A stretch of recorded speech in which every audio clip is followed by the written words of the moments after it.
Oke. Perkenalkan, kami dari kelompok 7 yang beranggotakan Almira Jian Fairuz, Diana Ilahana, dan Kalista Belva akan mempresentasikan tentang Proverbs of Administration.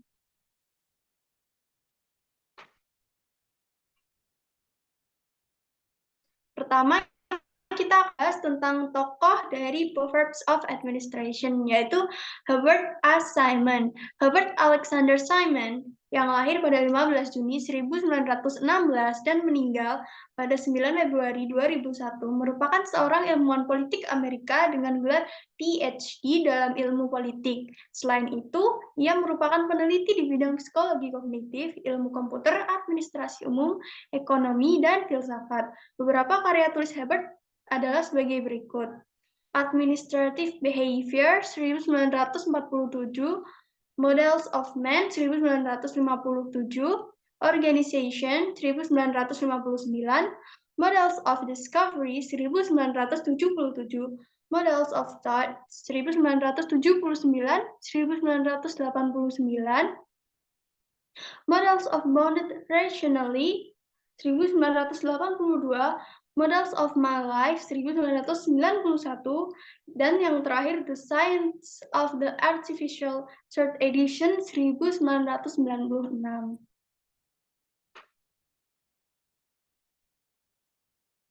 Selanjutnya, kita membahas beberapa administrasi yang diterima. Prinsip yang terjadi dalam literatur administrasi adalah berikut. Pertama, efisiensi administrasi meningkat secara spesialisasi tugas di antara kelompok. Dua, efisiensi administrasi meningkat dengan mengatur anggota kelompok dalam hierarki otoritas yang pasti.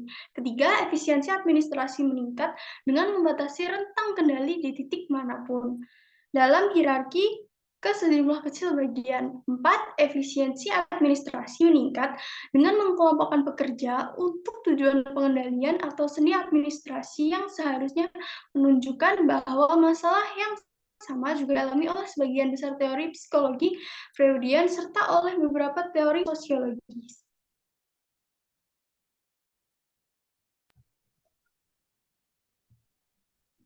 Efisiensi administrasi seharusnya ditingkatkan dengan mengelompokkan pekerja menurut tujuan, proses, pelanggan, dan tempat. Tujuan, proses, pelanggan, dan tempat adalah basis suatu organisasi. Tujuan dapat didefinisikan sebagai tujuan atau akhir dari suatu kegiatan, lalu dilanjutkan dengan proses sebagai sarana untuk mencapai suatu tujuan.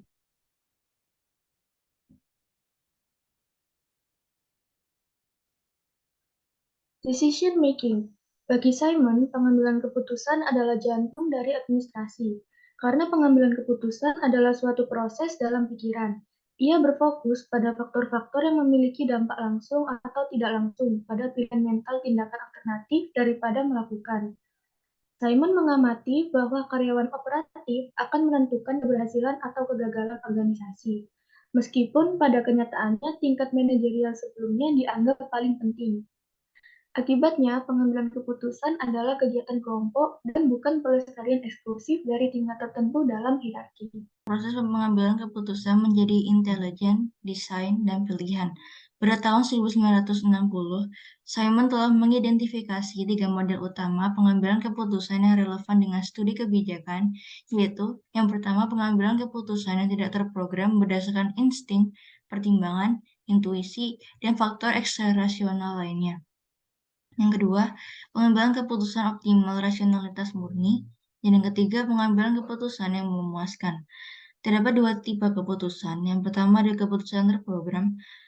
Seperti namanya, keputusan ini dirancang oleh rencana yang tepat atau aturan tindakan untuk mencapai solusi. Pedoman atau instruksi yang harus diikuti sudah ditentukan sebelumnya. Keputusan ini umumnya berulang dan memiliki pola yang sama dan dilakukan secara rutin. Dan yang kedua ada keputusan tidak terprogram. Keputusan ini tidak direncanakan dan tidak mengikuti pola tetap atau biasanya dilontarkan secara tiba-tiba. Selanjutnya, Herbert A. Simon juga mencetuskan teori rasionalitas. Tujuan utama dari teori ini adalah untuk menemukan keputusan rasional yang dapat menguntungkan sistem dan bahan-bahannya. Ada beberapa metode yang dapat digunakan untuk meningkatkan rasionalitas keputusan organisasi. Yang pertama dengan cara meningkatkan spesialisasi.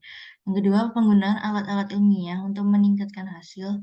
Yang ketiga, memahami mekanisme pasar dan meningkatkan operasi yang terlibat. Yang keempat, menyediakan basis informasi yang luas untuk meningkatkan teknik pemecahan masalah. Dan yang kelima, memperbaiki sistem politik kelembagaan. Sekian presentasi dari kelompok kami yang membahas tentang teori dari Herbert A. Simon. Mohon maaf apabila ada kesalahan kata. Terima kasih. Wassalamualaikum warahmatullahi wabarakatuh.